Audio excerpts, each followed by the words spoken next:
¿Cómo estás, Ele?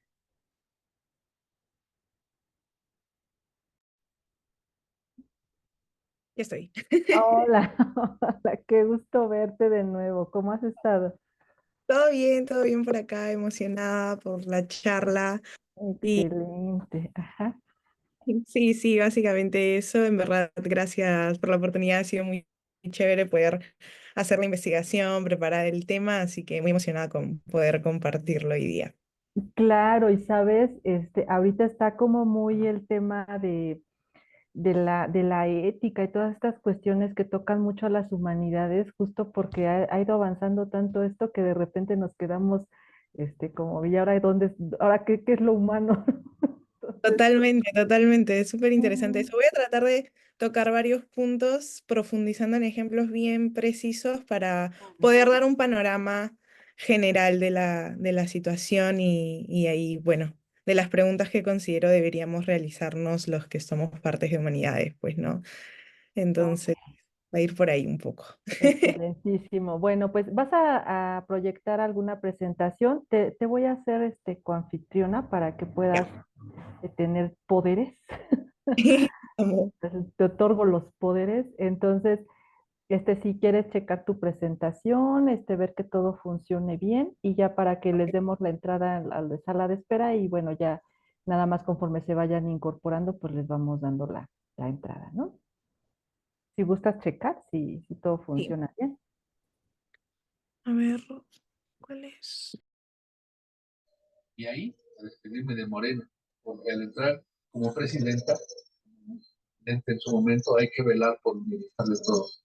Dejar de ser partido y que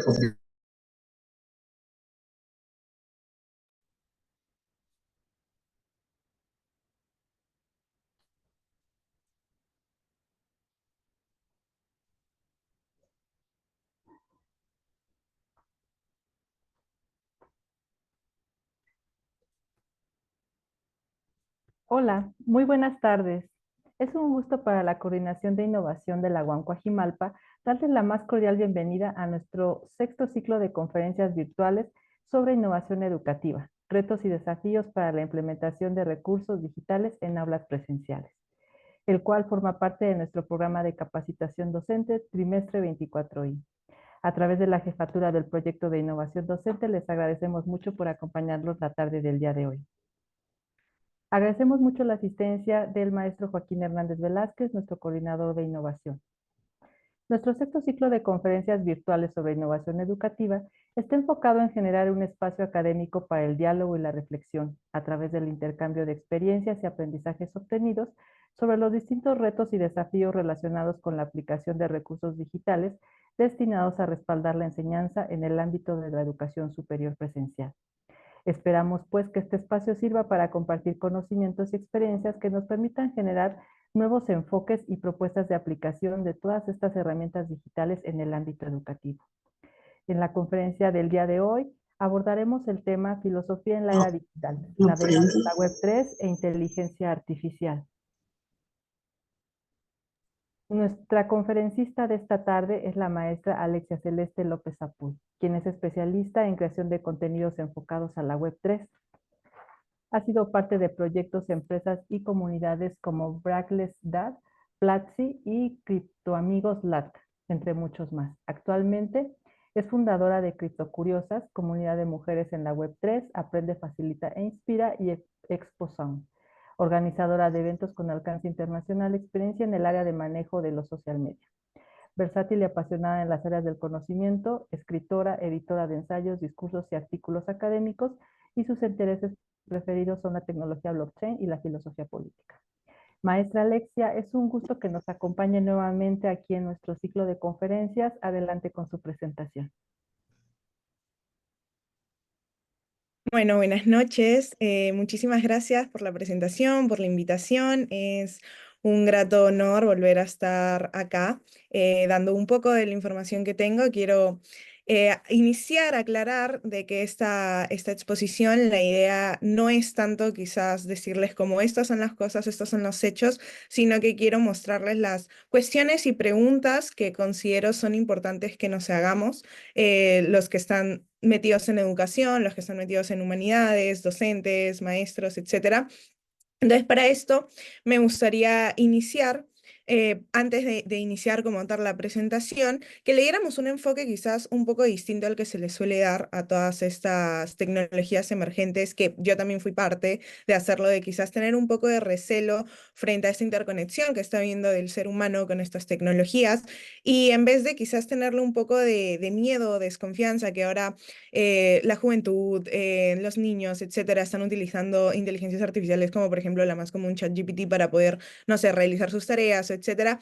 Más que un obstáculo, deberíamos verlo como una oportunidad para poder repensar un sistema educativo que se implantó en una época que pues era en plena revolución industrial y lo que se buscaba era que la gente pudiera aguantar 16 horas de trabajo, que la gente no cuestionara, que la gente solo obedeciera.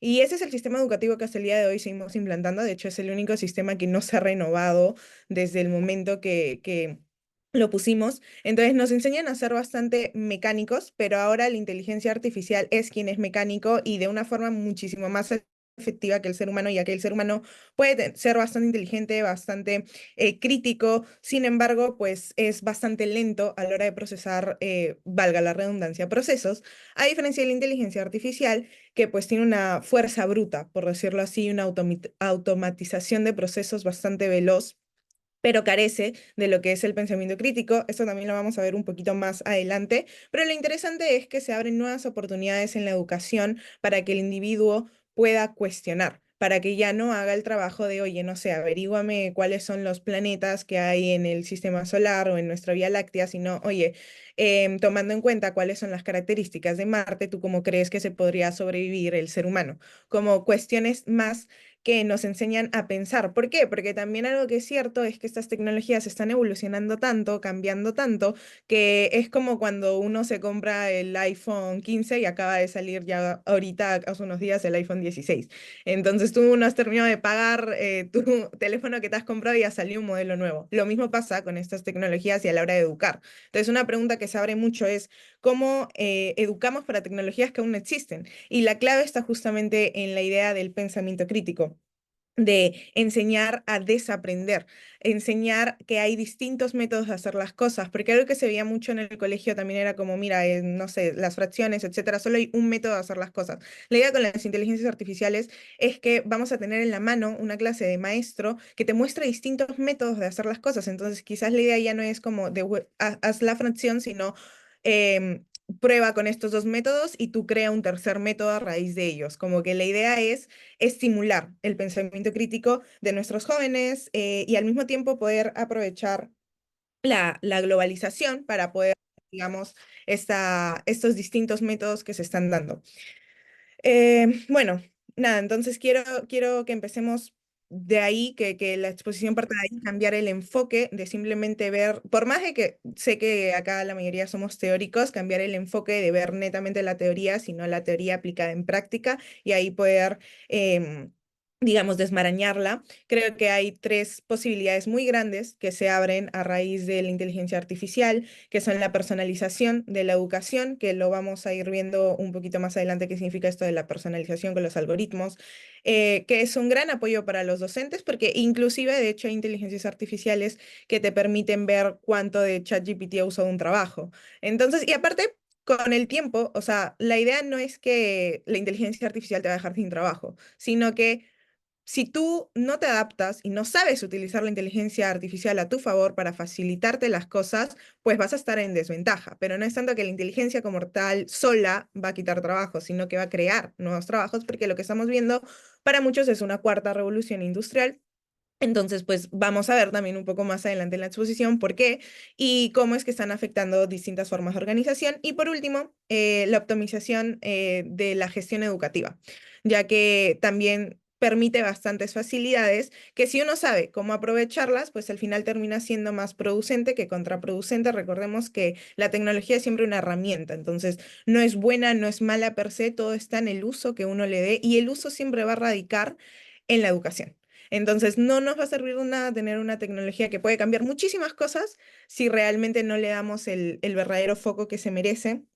Entonces, bueno, iniciando de eso, de repensar, digamos, la inteligencia artificial, también vamos a ver un poco los riesgos, ya que un fenómeno que también estamos viendo es que para mí no solo va a haber una dependencia intelectual por parte de los individuos, niños, jóvenes, adultos, a la inteligencia artificial, sino también emocional, sobre todo en los niños, porque todos de niños tenemos no sé, un juguete, un peluche, alguien que es tu mejor amigo que no realmente habla, pero tú hablas con él y te imaginas cosas. Ahora imagínate que este amigo sí habla y te da soporte emocional, se adhiere a tu forma de pensar, a tus gustos, sabe de lo que te gusta, digamos, te puede seguir el tema, entonces está viendo también una clase de dependencia emocional en los jóvenes. Entonces, bueno, mi charla va a ser la innovación en la era de la tecnología. Vamos a ver cómo se van a redefinir, como dice el título, conceptos de identidad, autonomía, de la ética en todo lo que para mí es una revolución industrial, ¿no? Este es el índice. Primero voy a iniciar contándoles un poco sobre lo que es la innovación. Vamos a desmarañar un poco ese concepto porque es importante. Luego les voy a presentar un poco lo que es estas tecnologías emergentes como la Web3, la inteligencia artificial. Luego vamos a ver ya las implicaciones directamente filosóficas que tiene esto. Em, y bueno, de ahí vamos a ver cómo los algoritmos, que de hecho el año pasado la charla que di fue específicamente sobre los algoritmos. Este año voy a tratar de meter más temas, más que nada para poderles mostrar el panorama completo. Y también al inicio o en el medio de cada punto les voy a dejar algunos artículos o libros para que ustedes puedan profundizar en los temas por su cuenta y también puedan tener como fuentes más directas, ¿no? De ahí vamos a ver digamos, la importancia de las ciencias aplicadas, que no se le ha dado tanto valor frente a las ciencias básicas. Y pues, por último, las conclusiones. Así que, sin más preámbulo, voy a desactivar mi camarita, más que nada por mi internet en Latinoamérica. Entonces, para que no haya ningún problema en la presentación. Y pues, arranquemos. Primero, vamos a ver, como les dije, la innovación. La palabra innovación ha tomado un lugar central en lo que vendría a ser el discurso tecnológico, en el discurso empresarial del siglo XXI. La era actual es un momento que estamos viendo de aceleración que no ha tenido precedentes en la innovación. Como antes, digamos, estas tecnologías emergentes están haciendo que todo sea muchísimo más acelerado. Y el día de hoy vamos a ver cómo están redefiniendo, como ya les dije, pues no solo lo que les mencioné de la identidad, sino también la propiedad, la privacidad, las transacciones en línea, las redes sociales, el dinero, cómo se están permitiendo nuevas formas de interacción, de trabajo, de negocios, de profesiones, etcétera. Entonces, me gustaría abrir con la pregunta si la necesidad nos lleva a la innovación. Ya, ahora sí. La innovación históricamente sabemos que ha surgido como una respuesta a situaciones críticas. Durante la primera, segunda, tercera revolución industrial, la necesidad ha impulsado siempre lo que son nuestros avances tecnológicos y de hecho, según el Banco Mundial, hoy en día la tecnología blockchain está considerándose como una herramienta clave en esta cuarta revolución industrial para poder acelerar el desarrollo, especialmente en países, valga la redundancia, en vías de desarrollo, que enfrentan pues diferentes retos de cultura, de gobernanza y se presenta como una gran solución en potencia, pero nuevamente va a importar mucho la educación que demos del tema, porque si no, inclusive puede terminar siendo contraproducente, ¿no? Entonces, salto al punto 2. ¿Por qué esto debería importarnos siendo académicos, siendo humanidades? Ya que una problemática que he visto mucho organizando eventos en Latinoamérica, de hecho, he tenido la oportunidad de organizar eventos tecnológicos en 3 países de Centroamérica, 3 de Sudamérica. Entonces, algo que he notado mucho es que las carreras que son más afines a humanidades, a letras, derechos, etcétera, están bien alejadas del mundo digital, no utilizan las ventajas o las herramientas del mundo digital y, y más bien las carreras que son más técnicas, ingenierías o de computación relacionadas con esos temas no utilizan mucho el pensamiento crítico. Hay como esta tendencia que se ve. Sin embargo, ambos son complementarios y pues ambos se necesitan bastante. La importancia en sí de estas tecnologías emergentes como Web3, como blockchain, como la inteligencia artificial, radica en que estas herramientas están redefiniendo conceptos fundamentales sobre la naturaleza del conocimiento, sobre la identidad, sobre la ética, sobre la justicia. Y bueno, para filósofos, académicos, pensadores, innovadores, entusiastas, estas tecnologías no solo deberían representar avances técnicos, sino también deberíamos poder observar, profundizar qué preguntas filosóficas, qué preguntas éticas deberíamos plantearnos para poder tener una reflexión crítica. Recordemos que siempre que hay una revolución industrial, un cambio fuerte, hay un grupo de pensadores detrás que son quienes están viendo las ideas. Entonces, para mí es una gran problemática que estos pensadores, principalmente filósofos, enfoquen realidades de Rusia, de Estados Unidos, de Francia, de Inglaterra, lo cual no está mal, pero no es nuestra realidad. Entonces, seguimos teniendo textos traducidos que enfocan una realidad en donde lo que tratan de resolver quizás es la seguridad, la privacidad, cosas que, ok, están buenas, pero realmente alguien en Latinoamérica es como, yo necesito resolver mis necesidades básicas, no me interesa tanto que me cuides la privacidad de datos, digamos, ¿no? Y estas tecnologías sí tienen el poder para transformar eso.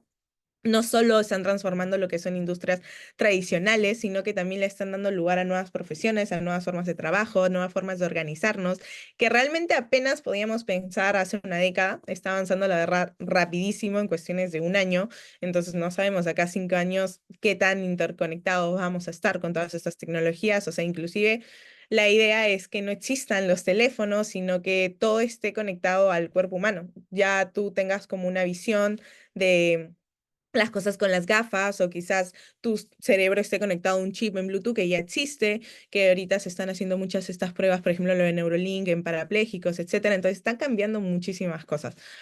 Pero vamos a ir primero a conceptos más aterrizados, más concretos de lo que me refiero antes de saltarnos al aspecto más filosófico de esto. Les quiero dar un panorama sobre Latinoamérica. En sí, la descentralización Web3 blockchain está permitiendo, como les digo, que individuos, comunidades puedan recuperar el control de sus datos, de sus finanzas. Y esto es bastante crucial en países donde hay inestabilidad económica y social. De hecho, hay varias investigaciones que dicen que, por ejemplo, del Atlantic Council, donde especifican que Latinoamérica ha acelerado su adopción en tecnologías digitales que principalmente son descentralizadas, ya que son un medio para poder reducir la centralización del poder y poder aumentar la autonomía de los ciudadanos. Entonces, les quiero dar un ejemplo primero de vamos a centrarnos un poco en lo que está pasando en Venezuela y cómo estas tecnologías podrían ser una mano y ayudar. Vamos a ver dos términos que son la identidad digital descentralizada y las finanzas descentralizadas. La identidad digital descentralizada básicamente llega gracias a Web3.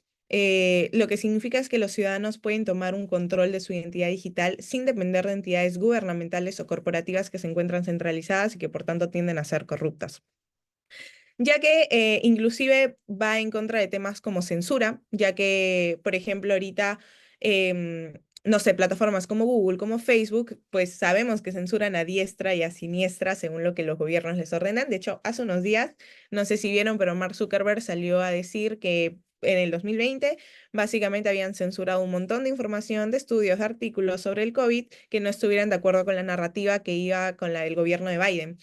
Y también hemos visto hace unos días que justo el que creó Telegram, por no seguir, digamos, las órdenes de censura que le ordenaba el gobierno, pues ahora está preso con casi riesgo de 20 años de estar en la cárcel por ser programador.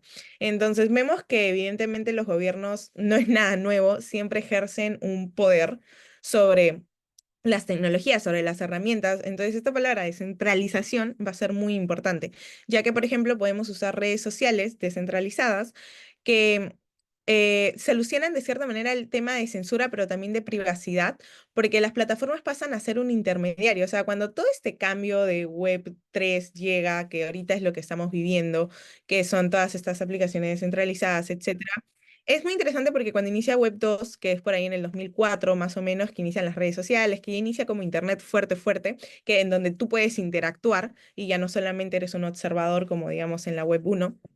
Em, Algo interesante que vemos en todo este cambio es que el ser humano, ¿cómo? A ver. O sea, básicamente hemos perdido algo que no nos dimos cuenta que era nuestra privacidad de datos, ya que si bien las redes sociales inician para poder solucionar problemas quizás de distancia, de comunicación, al final lo que se termina dando es una gran venta de datos que nosotros pues no teníamos idea y no sé, si un día Facebook desaparece, tú pierdes todas tus fotos, si desaparece Spotify, pierdes todas tus listas de música o etcétera, porque no son tuyas. Con Web3 la idea es que las plataformas solo son intermediarias, todo lo que tú posteas está dirigido y conectado directamente a tu wallet, que es tu perfil virtual y tu identidad virtual digital y te pertenece a ti. Entonces, no importa si las plataformas desaparecen, tu información, tus tweets o lo que tú hayas hecho, te sigue perteneciendo directamente a ti. Ahora, esto no solo soluciona, digamos, el tema de medios, sino que los ciudadanos también podrían empezar a emplear una identidad basada en blockchain que está totalmente controlada por ellos y eso soluciona problemas quizás un poquito más densos como los que hemos visto en Venezuela, que, por ejemplo, la gente que ha querido salir del país desde el 28 de julio han tenido problemas, muchos en los aeropuertos a la hora de salir de su país, porque si tenías, no sé, una foto marchando o habías hecho un tweet, habías subido una historia, un estado a WhatsApp, cualquier cosa que hayan podido tener ellos de prueba, te quitaban el pasaporte, te lo anulaban, no podías salir del país, inclusive muchísimos simplemente desaparecían. Entonces, tener las cosas digitalmente transparentes nos soluciona esta clase de problemas. De hecho, también lo hemos visto, por ejemplo, en Venezuela con la línea 71, con BENAP. BENAP es una aplicación que se creó en el 2017, que se creó por Maduro para que, digamos, los ciudadanos puedan estar más cercanos al gobierno en cuanto a quejas, en cuanto a las bolsas que les dan de comida, etcétera. Y la línea 71 también para directamente, no sé, algo así como el 911 en Estados Unidos. Sin embargo, en todo este contexto que ha estado pasando este último mes, o últimos meses, lo que hemos visto es que se abrieron canales. Maduro ordenó que abrieran canales para poder reportar a gente opositora. Es decir, si tuviese a tu vecino que salía a marchar, podías poner su nombre, podías poner su dirección o podías poner un screenshot de que hizo un estado, una historia, cosas súper diminutas, la verdad, y iban a la casa de la gente y se los llevaban. Entonces, las entidades descentralizadas nos permitirían que, por ejemplo, la población pueda acceder a estos servicios gubernamentales, financieros, de salud, sin temor a que sus datos sean explotados, sin temor a que sus datos sean mal manejados por terceros. Es como una seguridad que va a ser muy importante conforme el mundo siga cambiando hacia cada vez más esta interconexión con tecnologías. Un ejemplo quizás práctico no tan extremo podría ser un ciudadano de a pie que tiene sus archivos médicos en una blockchain que está privada y por lo cual solo es accesible para él y por profesionales que pues se encuentren autorizados. Esto facilitaría la idea de poder realizar trámites gubernamentales, ya que su identidad y sus datos médicos son verificados automáticamente por la blockchain sin necesidad de entregar copias físicas o exponer tu información personal a potenciales riesgos de seguridad. Básicamente, no sé, un ejemplo más concreto, yo quiero comprobar que tengo 18 años, pero yo no quiero que tú como empresa tengas acceso a mi DNI, a mi dirección, a mi data, a mi nombre completo. Entonces, la blockchain lo que hace es que como está programada, es objetiva, es digamos, incambiable. O sea, le dice como al otro, sí, yo confirmo, tengo el DNI, tiene 18 años, pero sin ninguna necesidad de yo darte mi data. Entonces son cuestiones muy interesantes las que se dan en eso. Y por otro lado, las finanzas descentralizadas pues nos ofrecen una vía alternativa para acceder a servicios financieros sin depender del sistema bancario tradicional, que pues en muchísimos casos es inestable o es inaccesible. Y bueno, con las finanzas descentralizadas vemos que las personas pueden utilizar criptomonedas como por ejemplo las stablecoins, que son criptomonedas que están a la par siempre del dólar, se mueven según ello. Y vemos que, por ejemplo, los países que mayor adopción tienen en estas tecnologías son en primer lugar Venezuela y en segundo Argentina. Entonces, en cuanto a adopción, y esto se debe evidentemente a que necesitan proteger sus ahorros de la hiperinflación, necesitan realizar transferencias internacionales sin que sean unos costos exorbitantes y necesitan poder obtener préstamos sin la necesidad de intermediarios que te cobran un montón en tasas de intereses. Entonces, bueno, esto principalmente es para darles, como les digo, un contexto, una imagen clara del poder que tiene esta tecnología y la importancia que va a tener la educación, porque si no, como les digo, no vamos a saber aprovechar esto. Entonces, es muy importante educar a los educadores. Ahora, como se darán cuenta, he hablado mucho del tema de la centralización. De hecho, históricamente, la centralización sabemos que ha sido una fuerza que ha concentrado el poder en manos siempre de unos pocos. Y esto ha tenido pues graves consecuencias para la autonomía individual, para la equidad social y desde la monopolización de la información hasta, digamos, el control de los recursos económicos, políticos, sociales. Siempre hemos visto que la centralización ha perpetuado desigualdades que, si bien siempre han existido, pues las ha maximizado y pues ha limitado posibilidades de autodeterminación en las personas. Las tecnologías emergentes como las que estoy mencionando, blockchain, Web3, inteligencia artificial, machine learning, surgen como una herramienta que es bastante disruptiva, que tiene una capacidad bastante grande para poder desafiar estas estructuras centralizadas que nos vienen dominando desde hace siglos. La centralización, de hecho, no solo nos ha restringido la autonomía, sino también ha perpetuado narrativas unilaterales sobre la verdad y la legitimidad. Solo hay una forma de hacer las cosas, lo que les mencionaba al principio de los métodos. Suelen enseñarnos solo un método de hacer las cosas, una verdad, una historia. Y en contraste, la descentralización nos abre nuevas posibilidades para poder cuestionar estructuras de poder, para poder ofrecer un espacio donde la diversidad de voces, la diversidad de perspectivas coexisten y no tienen una imposición de una autoridad central como tal. Las tecnologías emergentes no solo nos están prometiendo, digamos, redistribuir el poder, sino que también nos permiten un nivel de transparencia y de responsabilidad que las estructuras centralizadas mayormente han eludido. La descentralización nos propone estas tecnologías que nos están ofreciendo una forma para poder distribuir el control, para poder permitir que los individuos, las comunidades, gestionen sus identidades, sus datos, sus interacciones y la intermediación de instituciones que se encuentran centralizadas. Y pues en lugar de depender de una autoridad única para validar la autenticidad de la información o para administrar el acceso a recursos, nos ofrecen un sistema de confianza distribuida en la población, en la misma gente, donde la validación es un proceso colaborativo y totalmente transparente. No hay ya esta idea de autoritarismo tan fuerte, sino que se está buscando la verdad a raíz de argumentos, a raíz de lógica. Entonces, como vemos, no son solo avances técnicos, sino es un retorno al ideal de una sociedad más equitativa, donde estamos viendo que la toma de decisiones, la creación de valor, el acceso a la información no están sujetos a un control exclusivo de una élite. Por otro lado, por su parte, la inteligencia artificial nos añade una capa adicional de complejidad, ya que está permitiendo que sistemas puedan aprender y actuar sin la necesidad de un control centralizado. Esto refuerza aún más el potencial de estas tecnologías para superar los límites que la centralización nos ha puesto, como mencionaba, pues históricamente. Desde una perspectiva política, la descentralización puede ser vista como una forma básicamente de empoderar a los individuos frente a las estructuras de poder que hemos tenido tradicionalmente.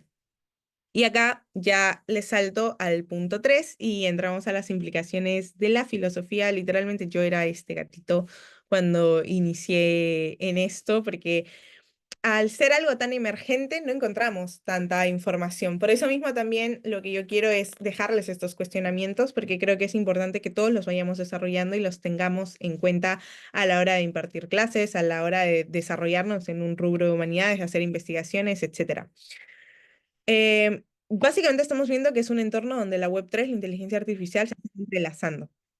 ¿De acuerdo? Por lo que debemos considerar cómo estas tecnologías están impactando nuestras percepciones de identidad, de poder, de ética. La integración de estas tecnologías en nuestras vidas está exigiendo una relación, una reflexión, mejor dicho, crítica sobre los valores humanos que son fundamentales para nosotros y la responsabilidad ética en un mundo que está cada vez más interconectado, más automatizado. Y entonces quiero profundizar un poco en las cuestiones ontológicas, epistemológicas que deberíamos hacernos y de las cuales, como les digo, no es que tenga directamente una respuesta aún. Y bueno, ya que ha quedado clara la capacidad tremenda que tienen estas tecnologías para descentralizar, y como no puedo profundizar en todo, vamos a volver en específico al caso que mencionamos sobre identidad digital hace un ratito. Para esto, pues considero importante que debemos cuestionar las nociones tradicionales que tenemos de subjetividad, de autonomía, ya que si bien las identidades digitales son controladas por los usuarios a través de tecnologías descentralizadas, se está abriendo un debate en torno a la naturaleza del yo y lo que significa el yo en un entorno digital. Esto quiere decir, ¿cómo se define la identidad cuando está fragmentada en múltiples plataformas? Cuando la identidad es controlada por el individuo propiamente en lugar de por instituciones centralizadas. Aterrizándoles mejor esta idea. ¿Qué significa confiar en una identidad, en un sistema donde ya no existe una autoridad central?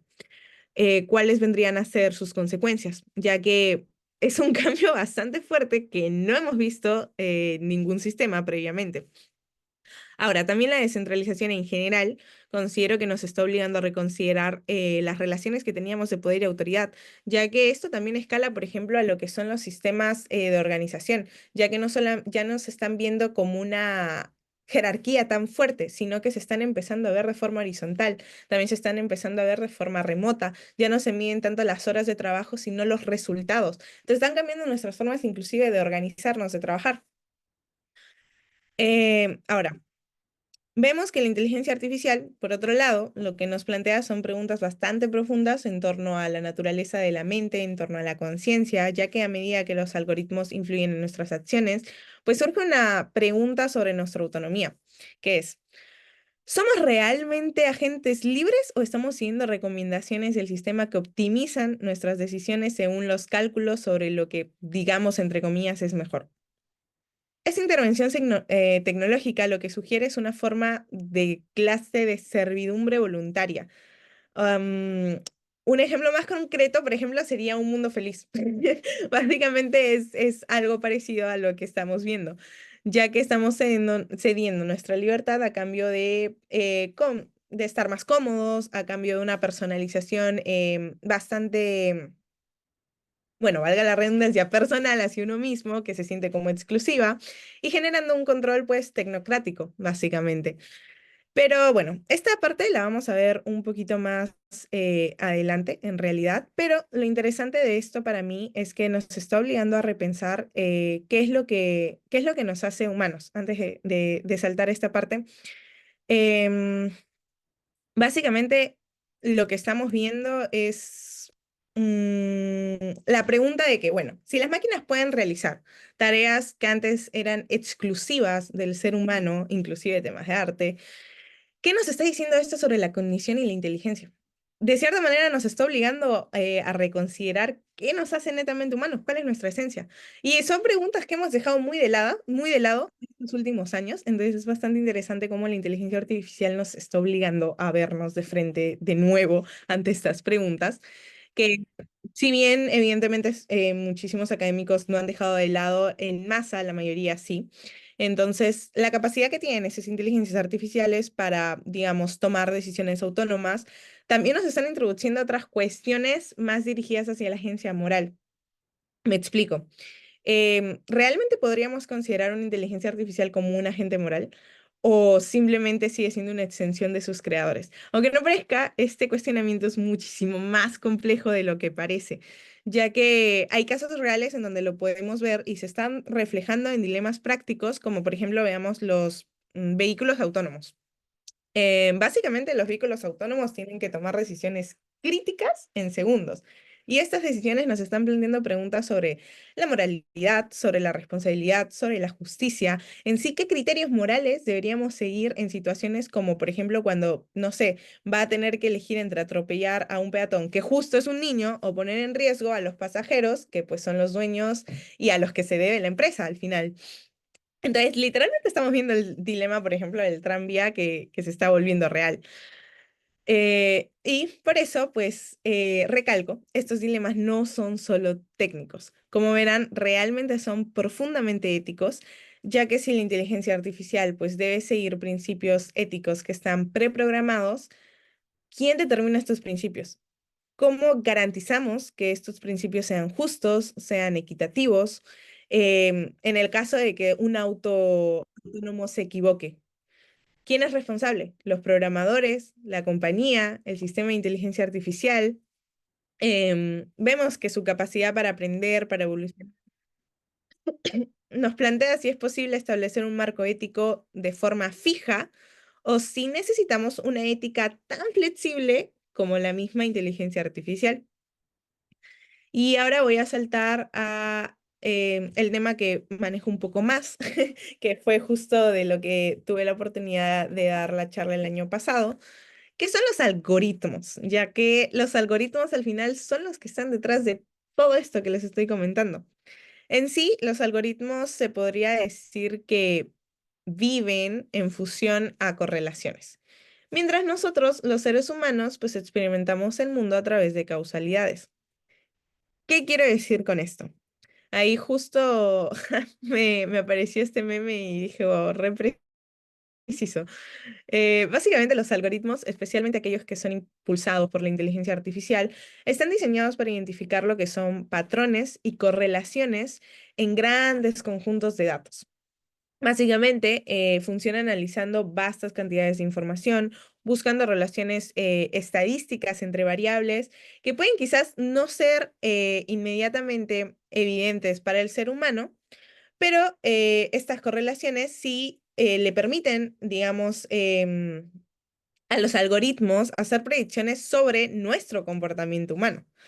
Básicamente nos pueden decir desde qué producto es más probable que compremos, hasta no sé cuál podría ser el mejor momento para sugerirte que hagas ejercicio. Y esta parte es muy, muy loca en realidad, porque, no sé, a muchísima gente le ha pasado, no sé si le ha pasado a alguno de ustedes, que a veces piensas algo, ni siquiera lo hablas, ni siquiera lo hablas en llamada o por mensaje, sino que piensas algo y te aparece publicidad sobre eso. Ya, esas cosas que a la gente le parecen loquísimas, en realidad tienen muchísimo sentido porque el algoritmo está tan conectado a ti, tan conectado a lo que haces, que compara con otras personas que tienen los mismos gustos que tú, que van a los mismos lugares que tú y dicen, ah, bueno, si estas personas terminaron haciendo esto, hay una alta probabilidad de que esta persona con este perfil también lo termine haciendo y también termine llegando a estas ideas. Y por eso es de que pasan eso de que, por ejemplo, ves publicidades que simplemente pensaste, porque ya tienes esa capacidad de inferir la información. Entonces, em, digamos, por otro lado, lo que se espera de acá, no sé, 5 años, 6 años con la rapidez que avanza todo esto, es que un día tú te puedas levantar y tienes tu reloj, que tu reloj pues mide tu presión, mide cómo has dormido, mide tus niveles de, no sé, de cortisol, de un montón de cosas. Entonces tú te levantas y tu reloj te dice, ah, mira, hoy día tu desayuno óptimo según tus niveles de sangre, etcétera, etcétera, eh, pues es, no sé, 2 huevos fritos con una palta y un café. Entonces, pero se da cuenta que en tu refrigeradora, que también va a ser inteligente, porque todo vas, ahorita, esto también es otro tema que es IoT, que es el Internet de las cosas, que es básicamente cómo estas tecnologías ya sin necesidad de un humano se están interconectando entre ellas, se pasan información, se comunican entre ellas. Nosotros vamos a coexistir con esta clase de inteligencia, por llamarlo de alguna forma. Entonces se levanta, entonces mientras tú tomas la ducha, ya se está haciendo tu pedido en Rappi para que llegue justo el huevo que era lo que te faltaba. Entonces va a tomar el tiempo exacto de lo que tú te sueles demorar en una ducha para que llegue el repartidor, para que tú puedas salir, recibirlo y así básicamente toda tu vida va a estar interconectada. Y esto también, bueno, nos va a dar, no solamente va a terminar afectando a los seres humanos, sino también yo, por ejemplo, tuve la oportunidad de conocer un proyecto que lo que estaba estudiando era un anillo que te medía, digamos, las emociones, de alguna forma, las emociones reactivas que experimentabas de miedo, de, no sé, felicidad, de tristeza, etcétera, en el día.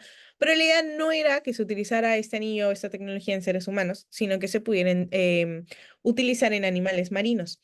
De esta forma, si se le ponían, o sea, los delfines, etcétera, podían medir cuando, por ejemplo, no sé, hay un derrame de petróleo. Entonces podemos medir la respuesta de los animales marinos si es que sienten miedo, si es que sienten disconformidad, si es que se sienten incómodos y a la hora de debatir estos temas de forma mundial se toma en cuenta la opinión de los animales. Entonces estos experimentos, o bueno, no experimentos, proyectos, están buscando, valga la redundancia de nuevo, proyectarse de acá a todavía 30 años, o sea, no es para aplicarlo obviamente ahorita ni a cada 10 años, pero sí, conforme todo esto sigue avanzando, pues están viendo la capacidad que tienen estas tecnologías para poder cambiarlo todo.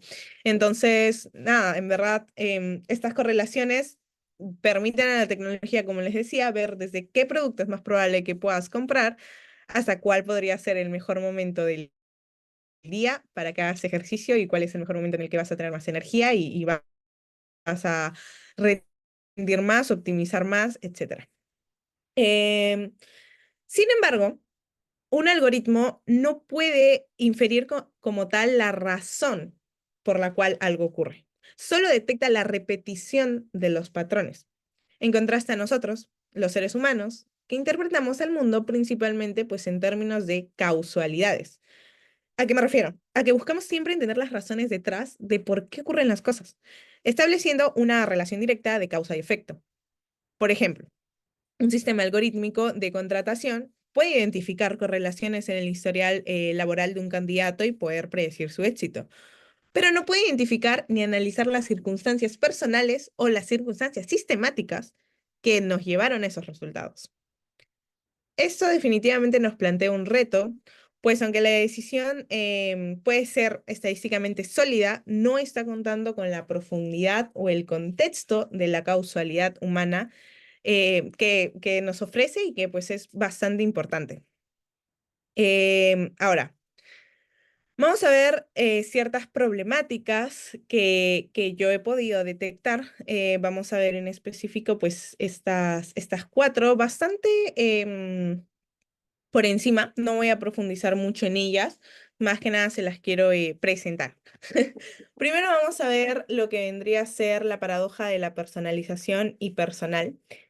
¿Qué significa esto? Básicamente la hipersonalización es lo que les vengo comentando hace un ratito. Esta idea de que el algoritmo se adhiere a ti y a lo que a ti te gusta y te va a mostrar estas cámaras de eco en donde tú vas a seguir viendo información que está relacionada con tus gustos, gente que piensa como tú, y lo cual de hecho también nos presenta una problemática muy interesante ahora que lo digo en voz alta, que tiene que ver con los temas radicales, porque esto de cierta manera no te permite tener tanta resistencia a opiniones contrarias porque creas cámaras de eco de la información, entonces tú crees que hay una realidad y que esa es la realidad y aunque están coexistiendo muchas realidades al mismo tiempo, esta hipersonalización hace que tú solamente tengas una y que es la tuya y que sea reforzada constantemente. Entonces, nos está planteando cuestiones filosóficas sobre la autonomía, sobre la privacidad, sobre la agencia, ya que estos algoritmos de cierta manera se podría decir que pueden llegar a conocernos mejor que nosotros mismos, ya que están prediciendo nuestras decisiones basándose pues en datos biométricos, en patrones de comportamiento, en nuestros mensajes, y esto nos provoca la paradoja.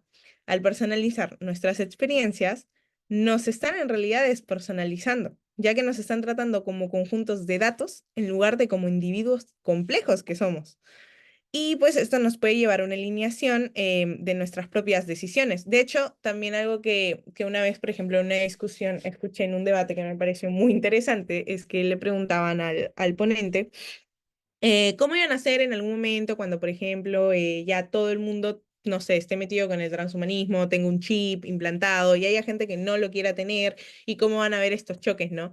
Entonces, una respuesta que se dio fue que va a llegar un punto en donde el algoritmo te va a conocer tan bien que no va a necesitar obligarte a nada, porque vas a ver qué formas de comunicación, cómo decirte las cosas, qué artículos, qué es lo que tú valoras, digamos, cuál es tu escala de categorización para aceptar algo, qué formas, qué es literalmente lo que te importa para mostrártelo moldeado a eso y que sin tú te des cuenta, pues termines aceptando y te termine pareciendo que tú lo estás decidiendo y que es una gran idea. Entonces hay un miedo bastante grande en lo que implica esto.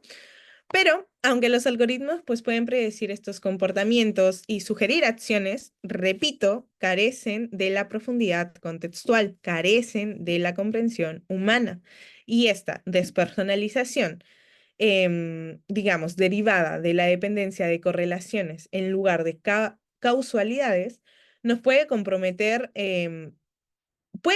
nuestra autonomía al permitir que las máquinas tomen decisiones en nuestro nombre.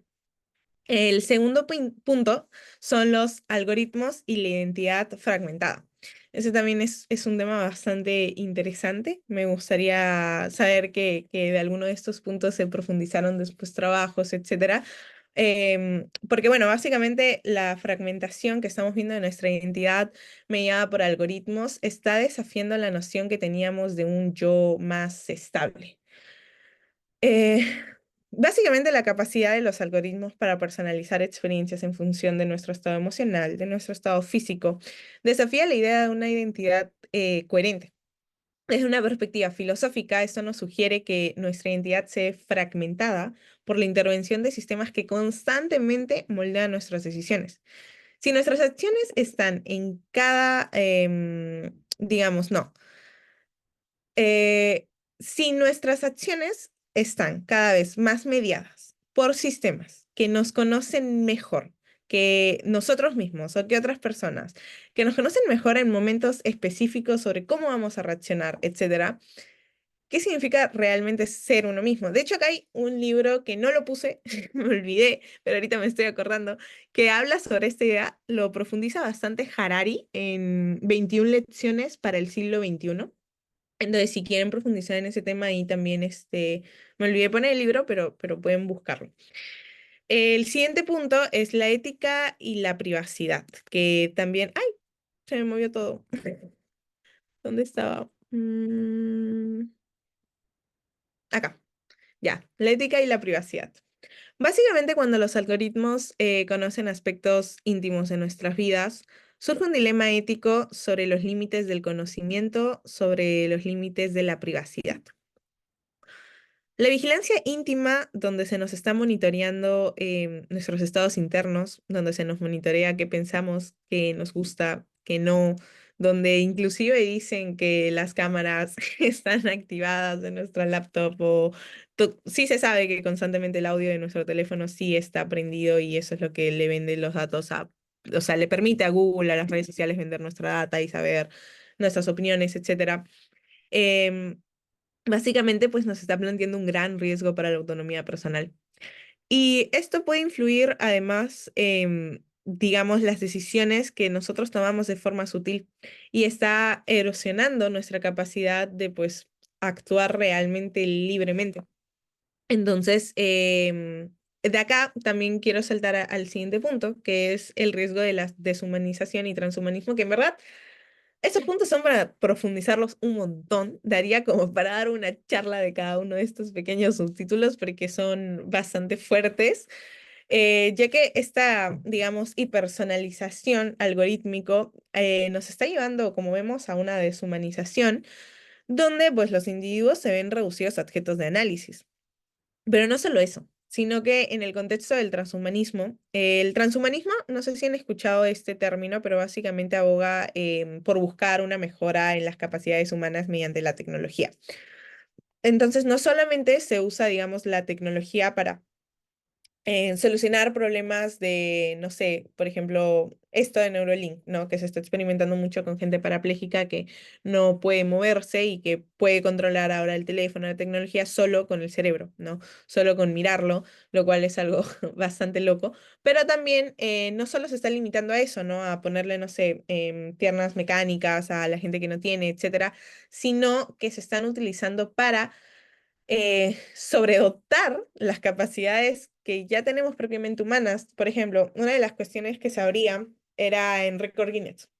Se dice que antes los récord Guinness se rompían como por diferencias altas, no muy fuertes, pero sí un diferencial pues alto.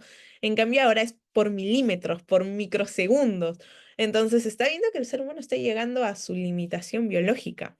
Y se abre la pregunta de si, digamos, con esto del transhumanismo, etcétera, vamos a seguir acelerando y viendo el potencial del ser humano impulsado por la tecnología. Acá también hablamos de temas de biohacking, hablamos de temas que, bueno, básicamente nos está planteando una clase de paradoja, ¿no? Porque se está buscando mejorar las capacidades humanas mediante la tecnología, pero, ¿cómo mantenemos nuestra humanidad cuando las máquinas constantemente van a estar optimizando nuestras vidas? Van a haber diferentes derechos entre las personas que son transhumanas y los que son solamente humanos. Van a haber diferencias políticas. O sea, es como un planteamiento que independientemente de si nos guste o no, independientemente de si yo diga, ay, esto me parece una aberración, no, nada que ver, es una posibilidad muy grande de algo que va a pasar y que está pasando, porque ya hay los cyborgs, por decirlo así, la gente que se está implantando chips, o sea, esto ya está pasando. Y la tecnología, cuando se vuelve accesible para el ser humano, pues ya nada la para, ¿no? Entonces creo que es importante que nos planteemos y pongamos sobre la mesa todas estas clases de cuestiones. Siguiendo con el tema de los algoritmos, y acá también les dejo algunos artículos, un libro que pueden profundizar más en estos temas. Ay, ya. Como comenté antes, básicamente los seres humanos interpretamos el mundo principalmente a través de causalidades. Una capacidad que es fundamental, que nos permite pues inferir consecuencias y tomar decisiones basados en la comprensión de los efectos. Voy a tomar agua un ratito.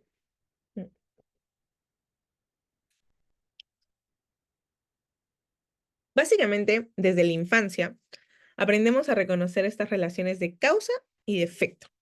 Esto es lo que nos da, digamos, lo que nos permite adaptarnos al entorno. Este proceso de aprendizaje humano es tanto intuitivo como también lo es lógico y lo aplicamos en nuestras interacciones básicamente diarias, de acuerdo también a cosas más grandes o macros como nuestras innovaciones tecnológicas, en la planificación de nuestras acciones, etc. En contraste, pues sabemos que los algoritmos, como lo estamos viendo, operan en base a correlaciones. Los algoritmos, digamos, son las herramientas esenciales, básicas en toda esta era digital. Son los que pueden proporcionar estas correlaciones útiles basadas en enormes volúmenes de datos, pero, como les digo, carecen de la capacidad para comprender el contexto humano detrás de los datos. Este dilema se va a agudizar cuando los algoritmos son entrenados con datos sesgados. Y este es un punto muy importante, porque refleja realmente una preocupación creciente en todo este campo de la inteligencia artificial. Los algoritmos están reflejando lo que somos, básicamente. Están perpetuando los sesgos sociales presentes en los datos con los que los estamos alimentando. Em, Ahora, básicamente, los pensadores contemporáneos en filosofía de tecnología, por ejemplo, tampoco la puse, pero está... Ah, no, mentira, sí la puse en el anterior. El libro era de Shannon Ballor, que en su libro La tecnología y las virtudes, pues ella básicamente lo que argumenta es que las decisiones algorítmicas no deben ser vistas únicamente desde una perspectiva técnica, sino que es muy importante verlas desde una perspectiva ética y filosófica, ya que no solamente es tecnicismo. Según ella, según Valor, el diseño de estos sistemas algorítmicos implica constantemente decisiones morales, ya que directamente están afectando la vida de personas como tú, como yo. La ética algorítmica, por lo tanto, es una rama que se está abriendo y no puede reducirse simplemente a hacer que los algoritmos pues, sean más precisos, sino que es importante abordar los problemas estructurales que tenemos de equidad, de justicia, de representación. Por ejemplo, hay diversos estudios que han demostrado, de hecho, en la anterior historia, por ejemplo, este es el libro que les comento, y este estudio, por ejemplo, ha demostrado que los sistemas de reconocimiento facial tienen mayores tasas de error al identificar personas de color, digamos, que rostros de individuos que son blancos. Esto ocurre claramente porque los conjuntos de datos utilizados para entrenar estos algoritmos están compuestos en su mayoría por imágenes de personas blancas. Desde un punto de vista filosófico, esto nos está planteando preguntas profundas sobre la equidad, sobre la justicia en el uso de todas estas tecnologías. Si bien los algoritmos los estoy presentando y son presentados como herramientas bastante objetivas, bastante racionales, la realidad es que no son completamente neutrales. Al estar programados por seres humanos, entrenados con datos humanos, reproducen y en algunos casos inclusive llegan a amplificar las desigualdades que ya tenemos previamente existentes. De hecho, hay muchísimos estudios sobre esto. También hay uno que, si no me equivoco, fue de Amazon en el 2016, que era sobre cómo los currículums a la hora de buscar ciertos puestos de gerencias, de jefatura principalmente, descartaban a las mujeres, por lo mismo de que históricamente pues no habían ocupado estos riesgos, la inteligencia artificial se alimentaba con estos datos y decía, ah, bueno, es mujer, entonces no tiene muchas probabilidades de hacerlo, seguramente no va a ser buena y lo descartaban, ¿no? Entonces, estas inteligencias artificiales, ojo, que se vienen utilizando hace tiempo, se vienen intentando, o bueno, no utilizando como tal, sino que se vienen tratando de utilizar, pero estos últimos años, diría estos últimos 4 años, es que ha sido el boom y que la aceleración ha sido tremenda. La verdad es de que avanza de formas que ahorita sí podemos reconocer la diferencia entre una inteligencia artificial y un ser humano real. Algunos no pueden, pero sí todavía se ven detalles, hay pequeños errores. Pero, ¿qué tiene esto? 2 años de realmente estar haciéndolo. Entonces, de acá a 2 años más, da un poco de miedo pensar a qué se puede llegar. Por otro lado, también está el problema del círculo vicioso, ¿no? Que básicamente es otro riesgo. Es un fenómeno algorítmico también. Y a medida, o sea, básicamente a lo que va es que según los algoritmos aprenden y evolucionan más, los sesgos que tienen presentes, como les menciono, en los datos iniciales, pues son reforzados con las interacciones. ¿Qué quiero decir? En el caso de los sistemas, por ejemplo, que les mencionaba de contratación, un algoritmo, pues, como les digo, prioriza candidatos que tienen ciertas características basados en datos históricos. Esto también se ve, por ejemplo, con la educación de ciertas universidades, con la experiencia en ciertas industrias y pues continúa promoviendo y perpetuando que estos perfiles sean, digamos, excluidos según según estas desigualdades tan marcadas que hemos tenido previamente. Y aunque, no sé, se encuentren altamente calificados, pues no van a cumplir con estos criterios de estar en tal universidad o haber estudiado en tal empresa. Y con el tiempo, pues eso no solo está perpetuando la desigualdad, sino que la está institucionalizando en sistemas que van a ser percibidos como supuestamente justos y objetivos. Entonces acá vemos una problemática también bastante grande, ya que este ciclo de retroalimentación negativa nos plantea una pregunta bastante importante. ¿Podemos enseñar a los algoritmos a desaprender los sesgos que lo alimentan? ¿O estamos destinados a replicar nuestras propias limitaciones y prejuicios a través de la tecnología? La respuesta a esta pregunta tiene implicaciones significativas en cómo diseñamos y utilizamos estas herramientas. La filosofía de la tecnología, que de hecho creo que no es tan tomado en cuenta y sí debería serlo, debería no solo preguntarse cómo los algoritmos afectan nuestras vidas, sino también cómo podemos asegurarnos de que no se conviertan en una herramienta de opresión y de exclusión. Como les mencionaba hace un rato, o sea, la tecnología puede tener un montón de capacidad de cambiar las cosas, es cierto, pero al final todo va a residir en cómo lo utilizamos. Entonces, por ejemplo, las criptomonedas pueden tener toda la capacidad de poder descentralizar las finanzas, de poder empoderar a los usuarios en sus finanzas y qué tal, qué cual. Pero si es que ellos directamente no son los que tienen sus llaves privadas, si ellos no se hacen cargo de sus propias cosas y utilizan intermediarios, exchange, etcétera, o las famosas CBDCs, que ya son más de 98 países, no, deben ser más ahorita porque esa data sí la tengo del año pasado, entonces ahorita deben ser muchísimo más, pero hasta el año pasado en 98 países los que estaban trabajando su CBDC. Las CBDC son las monedas digitales que sacan los gobiernos.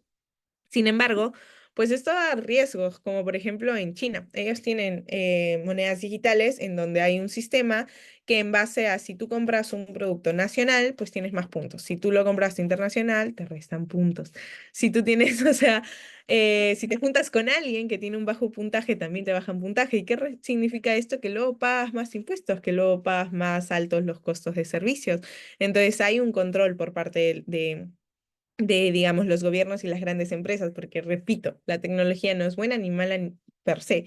Todo está en cómo la vayamos a utilizar. Entonces, esta tecnología puede tener un gran potencial de cambiar las cosas históricamente, pero si no lo sabemos, si la gente no se entera, si no educamos para ello, no lo vamos a aprovechar y nuevamente va a pasar históricamente lo que ya sabemos que pasa cuando se aprovechan de estas tecnologías. Lo ideal no es decir, pucha, el gobierno no va a crear esto, que no lo cree, estar en contra, sino poder lograr una coexistencia de ambos sistemas, ya que también implica responsabilidad. Ojo, el tener libertad va a ir de la mano de responsabilidad, es decir, si yo soy dueño y custodio mi dinero al 100%, mis finanzas, em, básicamente, yo no tengo un intermediario al cual recurrir, al cual ir y decirle como, oye, quiero que me resuelvas esto, oye, me robaron, oye, me estafaron, etcétera, etcétera, porque tú eres dueño. Entonces va a ir siempre de la mano uno con el otro. Y pues todos somos libres de elegir si queremos tomar esa responsabilidad o si preferimos delegarla y asumir las consecuencias de ello, ¿no? Entonces la idea es que puedan coexistir ambos sistemas.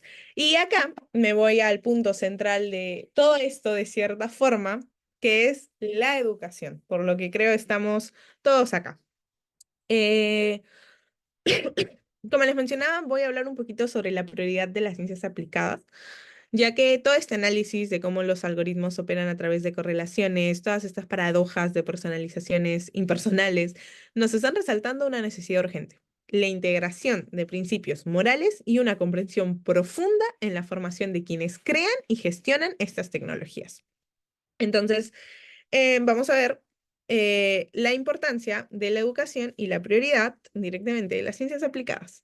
En este contexto, la educación, pues, como vemos, juega un papel esencial para enfrentar los desafíos de la inteligencia artificial, para enfrentar los desafíos de otros avances tecnológicos. Es vital poder priorizar la educación en ciencias aplicadas, ya que estas no solamente nos van a ofrecer herramientas para desarrollar y utilizar estas tecnologías, sino que también nos van a proporcionar el contexto necesario para entender y gestionar sus implicaciones éticas.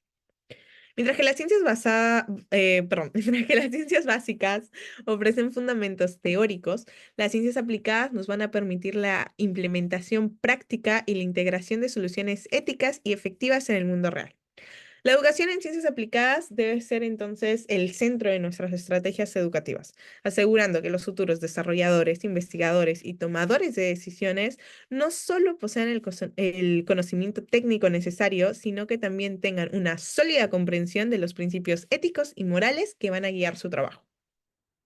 Esta combinación de habilidades técnicas y éticas realmente resulta fundamental para crear un futuro en el que la tecnología beneficie a la humanidad, sin comprometer nuestra integridad, nuestra autonomía. Tenemos que dejar de hacer las cosas tecnológicamente porque podemos hacerla y volver al por qué vamos a hacer esto. No solo hacerlo porque podemos hacerlo, sino tener una razón clara detrás.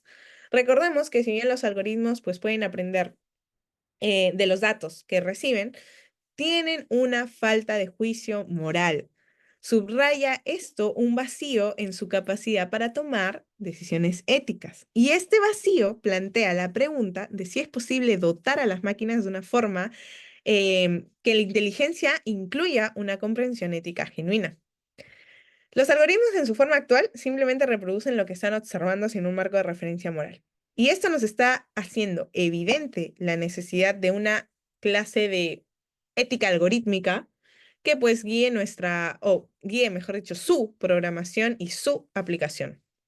Básicamente lo que estamos viendo es que los algoritmos son como niños, son como niños en procesos de aprendizaje.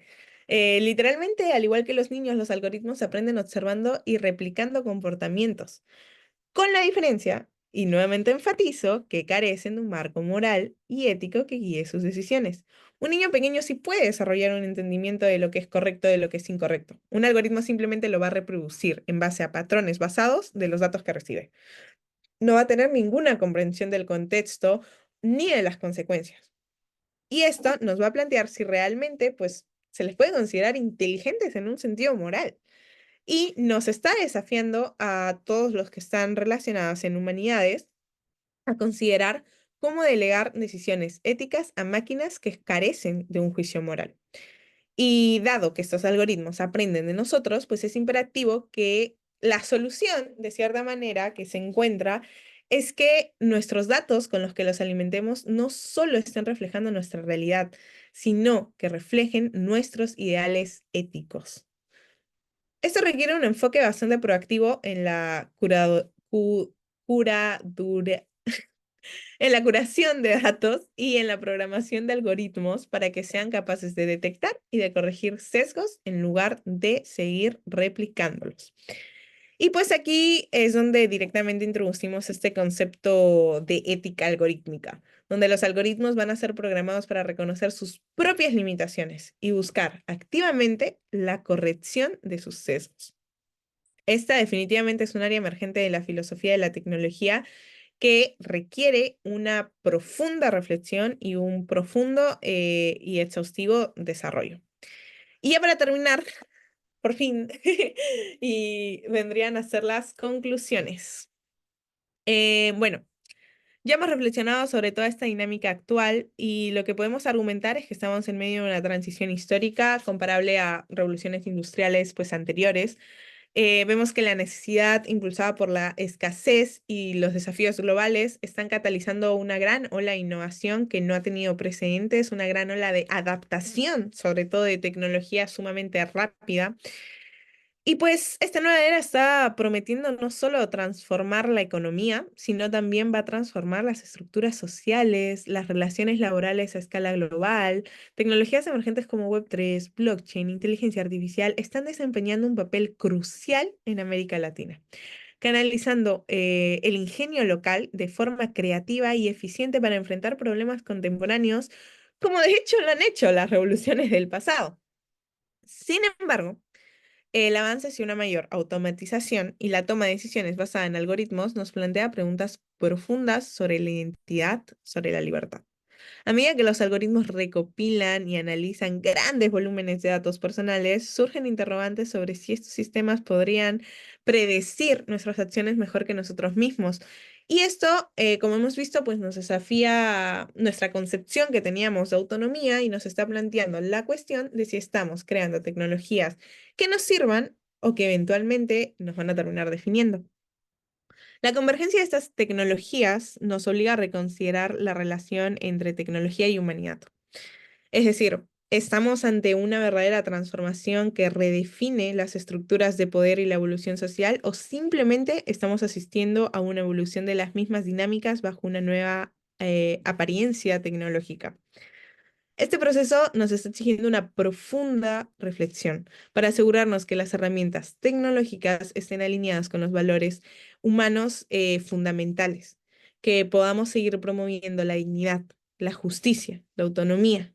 En este contexto, la filosofía no debe verse como una reflexión abstracta y ajena a todo esto, como se viene dando un poco sobre todo en Latinoamérica, sino debe ser una intervención práctica en el diseño y el uso de la tecnología.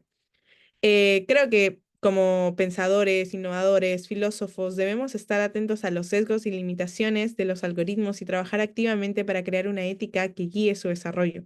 Y así podemos garantizar que la tecnología esté al servicio de la humanidad, contribuyendo a un futuro donde el avance tecnológico y los valores humanos coexistan de manera armoniosa.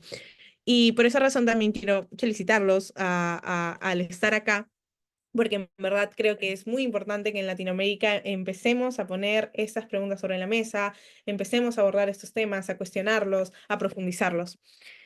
Y bueno, como les mencionaba arriba, esto implica responsabilidad. La libertad va de la mano de la responsabilidad. Entonces, ya vimos que los algoritmos en inteligencia artificial son como niños en procesos de aprendizaje, absorben datos, reconocen patrones, desarrollan comportamientos basados en la información que reciben, pero con la diferencia de que carecen de una comprensión consciente de la moral, del contexto social, y pues claramente esto nos está planteando serios dilemas éticos sobre el tipo de sociedad que estamos construyendo con estas tecnologías.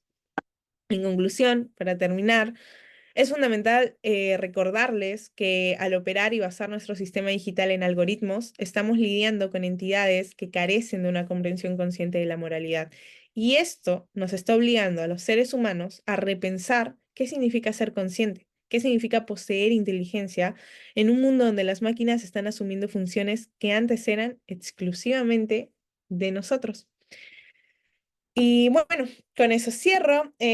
Yo pues soy Cele, tengo una comunidad que se llama Criptocuriosas. Nosotras lo que hacemos es dar educación gratuita, descentralizada por toda Latinoamérica. Estamos en más de 7 países de Latinoamérica. Hemos hecho eventos en más de 6 países, en universidades de la región, de hecho.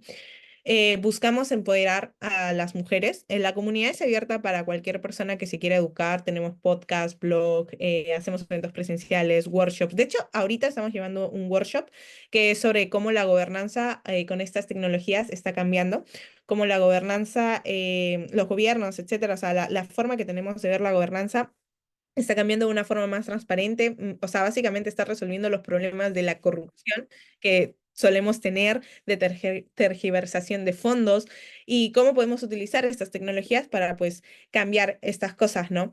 Entonces, bueno, esa es la comunidad. La idea, como les digo, es abierta a cualquiera que se quiera educar, con la diferencia que buscamos visibilizar trabajo femenino. Es decir, las ponencias, los equipos de organización, quienes están detrás de todo son mujeres. La idea es poder inspirar a más mujeres a que lideren en esta nueva revolución industrial que estamos viviendo. pero es abierta a cualquiera que se quiera educar, como les digo. Y bueno, yo soy Cele, también pueden, si quieren ahí seguirme, la verdad siempre estoy bien activa, sobre todo un poco políticamente, sobre cómo estas tecnologías están cambiándolo todo y la importancia de educarnos en cuanto a ello. Escribo artículos, subo bastante contenido en Twitter, en Instagram, etcétera. Entonces ahí también tengo mi blog en Medium, si es que quieren seguirme. Y eso básicamente sería pues todo. Muchísimas gracias. Maestra Alexia, sin duda, información muy, muy interesante que nos ha compartido la tarde del día de hoy y una cantidad de temas que bueno, nos llevan a pensar, a reflexionar. Tres puntos importantes que creo que vale la pena considerar también sobre este tema de las tecnologías, la inteligencia artificial y todo lo que está sucediendo.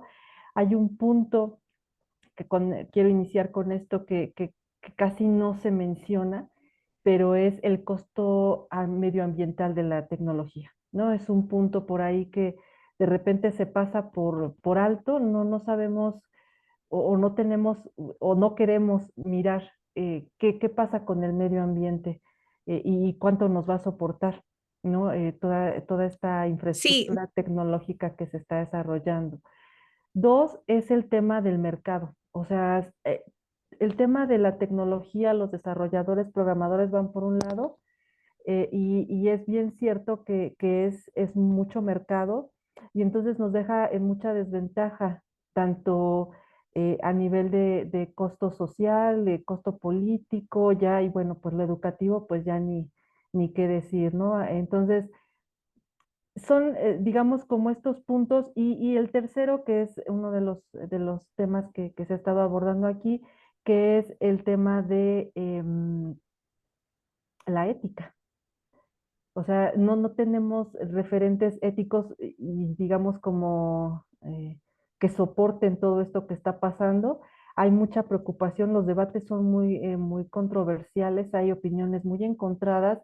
Hay quienes consideran que, bueno, las áreas de humanidades pues no tendrían que opinar, porque se trata de aplicar, no de reflexionar. Entonces, hay cantidad por ahí de situaciones que nos invitan a pensar los riesgos de hacer de la educación un mercado también educativo, en el sentido de, como lo comenta por aquí nuestro participante Edgar López, con algunas aplicaciones que están en venta o que te venden aprende rápido, fácil, fácil y rápido, ¿no? Entonces, hay muchas situaciones por ahí que están sueltas y que bien vale la pena reflexionar. Todo lo que nos ha compartido en la tarde del día de hoy nos invita a pensar sobre estos temas, sobre estos puntos.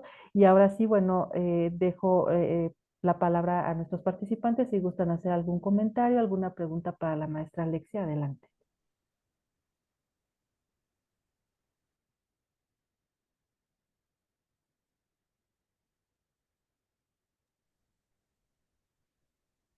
¿Todo bien? Está bueno, aquí tenemos algunos comentarios en el chat, en donde justo hablan de esta cuestión de Platzi, que por ejemplo, que es una plataforma que ofrece estos cursos, ¿no? De aprende rápido. Eh, y sí, bueno, efectivamente nos mencionan que esto pues tiene la intención de cubrir necesidades del mercado y así muchas más, ¿eh? O sea, yo ahorita, por ejemplo, no, la semana pasada nos compartían una nota que a mí me dejó pensando, me hizo un poco feliz, pero luego me quedé pensando, ¿no? Porque es el robot humanoide para atender y ayudar a las mujeres en las labores domésticas, ¿no? Y entonces tiene la figura, el cuerpo humano del hombre, ¿no? Entonces ahora es la mujer dándole instrucciones al hombre para pásame la cuchara, pásame, o sea, cositas así súper elementales, ¿no? Guarda los trastes, saca los trastes de la lavadora y guárdalos, ¿no? O sea, cosas de ese tipo que de repente uno dice, bueno, sí, la tecnología puede ayudar mucho en cuestiones domésticas, que bueno, sabemos el costo también de quién realiza estas actividades, pero también está como todo esta cuestión del género de ahora vamos a vender hombres, bueno, robots hombres, para que las mujeres los consuman, los compren y entonces sientan que ahora ellas tienen el poder sobre los hombres. ¿No? Es una cuestión mediática sí, de hecho, completamente, ¿no? también Entonces, se veía en esto el tema de que por qué Siri o Alexa tienen justo una tonalidad de voz Femenina. femenina y son Ajá. asistentes, ¿no? Entonces se crean un montón de cuestiones Sí, sex contestando truth, en claro. específico lo de Platzi. De hecho, me parece muy curioso que haya mencionado Platzi. Yo trabajé en Platzi en una época, justo en la parte de la escuela de tecnología de blockchain. Entonces, vi la parte de todo lo que era los blogs que se sacaban diariamente. A mí me gustan mucho estas ideas de plataforma porque algo que sí estoy viendo es que se está dando ahora la oportunidad de ser autodidacta. Como que ya las cosas no se están midiendo tanto por lo mismo que ya no se toma tan en cuenta como las horas de trabajo, etcétera, sino más los resultados, pues se están abriendo muchas oportunidades a que gracias a la globalización y a que, si bien primero el problema que hemos visto históricamente fue la falta de acceso a la información, ahora hay una sobreinformación, pero estos cursos que te curan el contenido y que te permiten tenerlo más directamente y acelerarlo, pues si uno de verdad quiere estudiar y quiere complementar su educación con más textos, con estos cursos, etcétera, sí te da, o sea, sí tienes el conocimiento directamente, ¿no?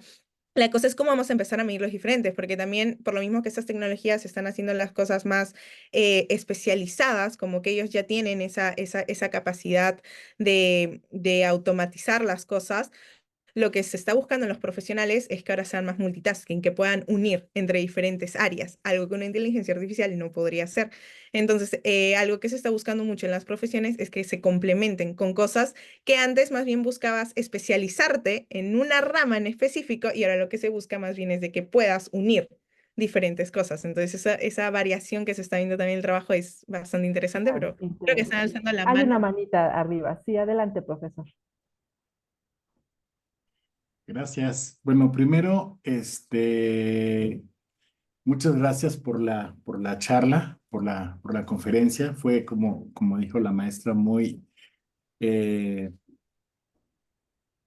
ilustrativa, sobre todo en un momento donde de repente tenemos documentales en plataformas como El Enigma de las Redes, ¿no? Donde ves toda una serie de creadores desde el que creó el like en Facebook y todo eso, que de repente te dicen que está mal la tecnología porque te está alejando de la humanidad. Y por otro lado, también vemos este sobreexceso de información que nos lleva también justamente a esta carrera, ¿no?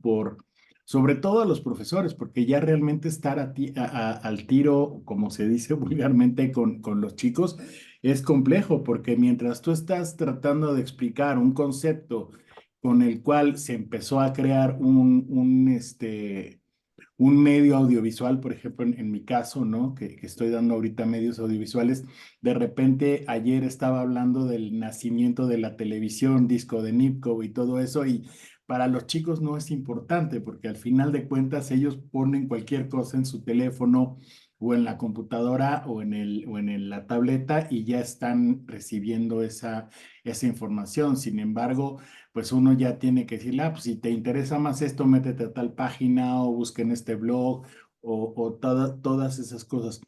Al final del día, en algún momento cree que se vaya a normalizar y podamos respirar un poquito más con respecto a esta eh, vorágine de tecnología que no está mal, porque creo que sí ese miedo que hay por la inteligencia artificial y demás es simplemente creo que por mucha ignorancia, ¿no? Realmente es un elemento que nos ayuda a priorizar muchísimas cosas y a encontrar caminos mucho más sencillos que si nos vamos a otro tipo de aplicaciones. Ese sería así como mi comentario a grandes rasgos, ¿no? No, totalmente, totalmente. De hecho, mi username por el que a mí me suelen conocer es la CryptoWitch, porque para mí es muy importante el plantear el conocimiento de cierta manera ancestral que teníamos y esa conexión con la naturaleza, o sea, dejar de ser tan antropocéntricos y volver a ser más cosmocéntricos, cosmocentristas, como por ejemplo más relacionado quizás a la cultura andina o oriental, ya que es la única oportunidad que tenemos en donde nuestra salud mental no se vaya al tacho, porque evidentemente en un mundo donde la tecnología hace tan tan sumergida en nuestra vida, sí, sí hay casos muy fuertes, o sea, estudios que demuestran que los niños que tienen menos de 6 años y están consumiendo aparatos desde que son chiquitos, es como si les dieras un shot de heroína, porque su cerebro no está terminado formado. Estudios que demuestran que estamos viendo que estas nuevas generaciones son las primeras en toda la historia que nacen con un coeficiente intelectual inferior a las anteriores. Nunca se había visto algo así. Entonces, obviamente, hay riesgos muy fuertes que se están viendo a hacer algo que no es natural, ¿no? La luz azul que está afectando en cuanto al insomnio, la depresión, el comparar realidades constantemente que no tienen nada que ver con la tuya y que no te hacen sentir satisfecho contigo, los temas de reemplazabilidad, un montón de cosas relacionadas con eso y por eso, al menos para mí, esta ya es como opinión 100% propia, sí es muy importante esa reconexión espiritual del ser humano con la naturaleza, tener espacios de desconexión. Y yéndome, de hecho, también al punto que mencionaba hace un rato, Vero, sobre el tema ambiental, hay un término que también se utiliza en todas esas tecnologías descentralizadas, que es las finanzas regenerativas. Es la idea de poder tener una clase de capitalismo pero priorizando la naturaleza, la convivencia y la coexistencia entre tecnología y entre naturaleza, entre no vivir en edificios tan a los cypherpunks, digamos. Todo esto nace de hecho de artistas, como la mayoría de las veces los artistas te plantean algo y luego ya, digamos, la gente más técnica busca hacerlo real, pero nace un movimiento artista que son los solarpunk, que nacen en respuesta a los cypherpunks, que los cypherpunk lo que plantean es un mundo con la tecnología. Si ustedes ponen imágenes súper dark, así como súper oscuro todo con netamente como aparatos, y los solarpunk nacen a decir, oye, no, podemos utilizar las tecnologías para coexistir más con la naturaleza y poder lograr algo que tenga que ver con economías circulares, poder hacer que esto vaya a no solamente quizás evitar contaminación, sino poder reparar el daño que le venimos haciendo al planeta. Entonces sí se abren como así como hay problemáticas que son importantes, considero ponerlas sobre la mesa, conversarlas y tomar nuestras medidas em, para poder evitar estos riesgos, también se están presentando bastantes soluciones, ¿no? Claro. Claro, sí, y bueno, aquí Esperanza nos comenta, dice que, bueno, muy buena charla, la tecnología es sin duda de gran ayuda en nuestra labor docente, aunque también es preocupante hacia dónde vamos, ¿no? Hoy justo tenemos una noticia preocupante de la IA que se reveló en Japón al alterar su código para evadir las restricciones de sus creadores, causando terror a los científicos.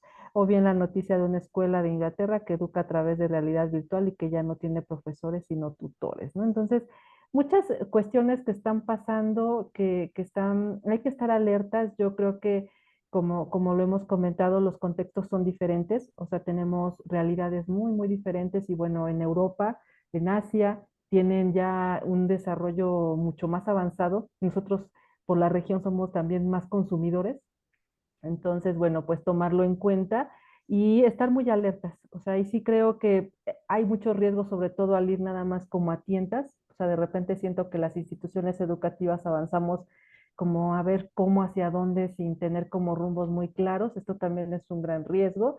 Pero bueno, finalmente este tipo de pláticas, de conferencias, de charlas y todas las acciones y actividades que se realicen para informar, para plantear estas posibles soluciones, buscar la ruta, buscar caminos, pues creo que es el objetivo, ¿no? Y bueno, nosotros desde la Coordinación de Innovación, pues estamos continuamente acercando a profesores, a docentes de diferentes niveles educativos, de UAM, externos a UAM, que bueno, se sumen a nuestras actividades y bueno, pues si no hay alguna otra duda o comentario, pues no me resta más que agradecerle muchísimo a la maestra Alexia por haber aceptado nuestra invitación de estar nuevamente aquí con nosotros. A todos ustedes que han hecho posible también estas actividades, les agradezco muchísimo su presencia. En breve les estaremos compartiendo las actividades que nos restan de este ciclo, que son 2 talleres y una conferencia más. Cuídense muchísimo, tengan una excelente noche y nuevamente, pues muchas gracias por haber participado, por acompañarnos en nuestros eventos. Hasta luego. Hasta luego. Muchas Cuídense gracias. mucho, que estén muy bien. Muchas gracias, hasta luego, buena noche.